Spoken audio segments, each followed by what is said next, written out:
মেলোডির জীবনে আজ প্রথম খিচুড়ি খাওয়া। প্রথমে আমি 1 চামচ চাল আর 1 চামচ ডাল নিই, সেটাকে খুব ভালো করে ধুয়ে নিই।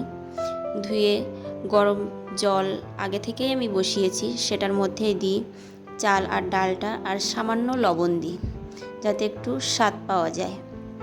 এবার ওটাকে আমি ঢাকনা দিয়ে ঢেকে দিই। সেটাকে সিদ্ধ করার পর এরকম এসে দাঁড়ায়। এবার এটা বাটিতে ঢেলে নিয়ে আমি চামচ দিয়েই ম্যাশ করে নিই। ম্যাশ করার পরে এটা অনেকটাই ম্যাশ হয়ে যায় খাওয়ার মতো। মেলোডিকে প্রথম দিই, ভাবছে গালে কি না কি দিল। ওর বাবা ওর সামনে দাঁড়িয়ে কথা বলছিল, এই জন্য ওর বাবার দিকেও তাকিয়েছিল, কিন্তু খাবারটা দেখলাম ও খেয়েই নিল।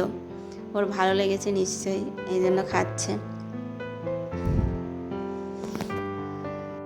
যেহেতু আমার প্রথম বাচ্চা, তাই বাচ্চাদের সলিড খাবার সম্পর্কে আমার তেমন জ্ঞান নেই, কিভাবে দিতে হয়, প্রথমে কোন খাবারটা দিতে হয়, এইসব বিষয়ে কিছুই জানা নেই।